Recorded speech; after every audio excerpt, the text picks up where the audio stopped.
Assalamualaikum warahmatullahi wabarakatuh. Alhamdulillahirabbil alamin wassalatu wassalamu ala asyrafil anbiya'i wal mursalin wa ala alihi washabihi ajmain. Okey, pada kali ini saya akan membentangkan assignment bagi kajian teks Nusantara. Jadi assignment tersebut ialah pembedahan video kuliah As-Sittah yang dipetik daripada kitab Pati Faridatul Faraid oleh Ustaz Dr. Mahdi bin Muhammad. Jadi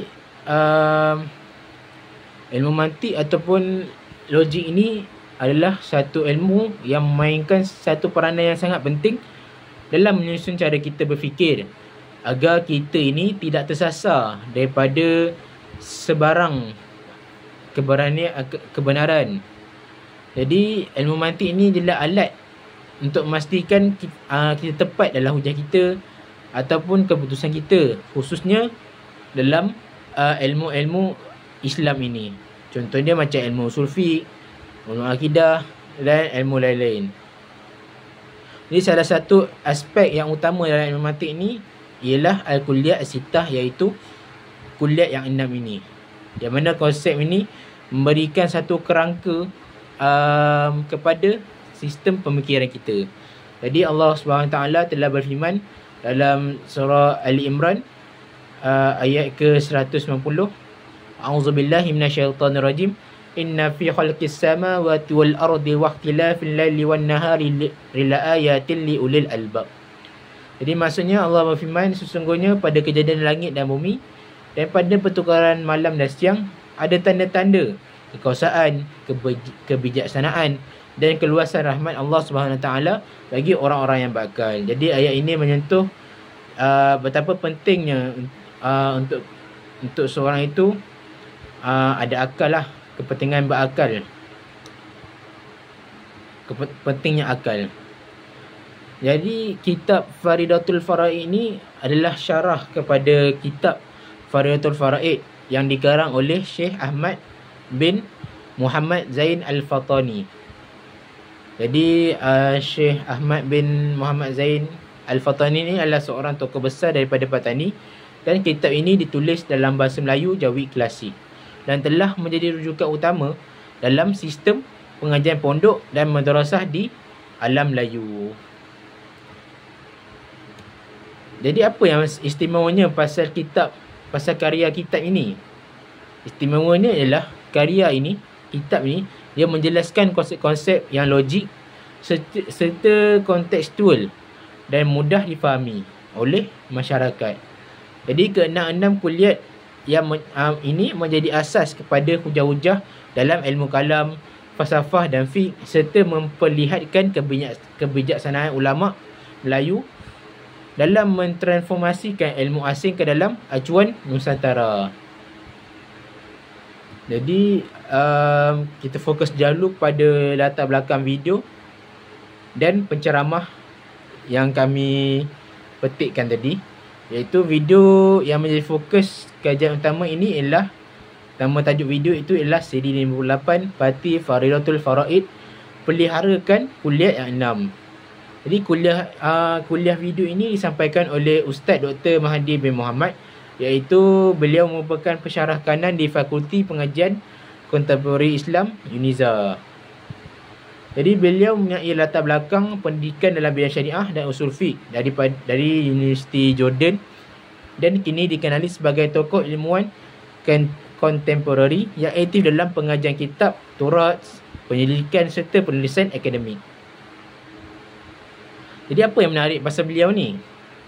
Beliau menggunakan pendekatan talaki dan tahrir, iaitu kaedah tradisional yang menekankan pembacaan teks dengan kefahaman yang mendalam dan bersanad. Jadi beliau ni sering mengajar kitab-kitab seperti Qawaidul Al-Aqaid, Munyatul Musalli dan kitab Pati Faridatul Faraid. Jadi dalam rakaman video kuliah beliau memperlihatkan kesinambungan tradisi halaqah dan pengajian kitab secara digital. Satu dan merupakan satu bentuk dakwah moden yang menghubungkan masa lalu dan cabaran pada masa kini. Jadi dalam video tersebut menyentuh pasal kuliah yang 6 inilah, yang menekankan kuliah dalam konteks moden. Dalam kuliah tersebut, Ustaz Mahdi ni dia kaitkan perbahasan kuliah dengan maqasid syariah, iaitu tujuan utama syariah Islam ini. 6 objektif utama yang dibincangkan, iaitu pertama, agama, ad-din. Jadi agama ni perlulah kita pelihara sebagai satu nilai yang tinggi. Jadi Ustaz Mahdi ni merujuk dalam video beliau tu kisah sahabat yang sanggup diseksa demi mempertahankan akidah. Contoh dia kisah yang sangat famous kita tahu, iaitu kisah keluarga Yasir. Jadi Ustaz Mahdi juga menyebut dalam aspek ketenteraan sebagai alat mempertahankan agama, bukan untuk agresif. Jadi Ustaz Mahdi ni sebutlah, kita ni berjuang untuk memelihara agama ni adalah jihad. Kita perlu, kalau agama dicabar, kita kena mempertahankan agama kita tu dengan sebaik mungkin. Jadi konteks kedua ialah nyawa. Nyawa ni adalah bukanlah hak milik manusia yang mutlak, tetapi nyawa ni adalah amanah yang diberikan oleh Allah SWT pada diri kita ini. Jadi untuk kita membunuh diri, untuk kita cederakan diri, ataupun untuk kita membahayakan nyawa orang lain pun termasuk dalam kategori melanggar pelanggaran terhadap maqasid syariah ini. Jadi pemeliharaan nyawa ni perlu diperluaskan kepada kesihatan mental, perubatan moden atau keselamatan orang awam. Seterusnya akal, kita kena jaga akal ni adalah satu tanggungjawab yang asas lah. Jadi segala perkara yang memudaratkan akal ni adalah dilarang. Contohnya macam kita minum arak, kita dadah, ataupun kita mengikut ataupun mentaati fahaman-fahaman yang sesat ataupun yang pelik-pelik kat luar sana. Jadi seterusnya perkara yang kita kena jaga ini adalah keturunan, nasab.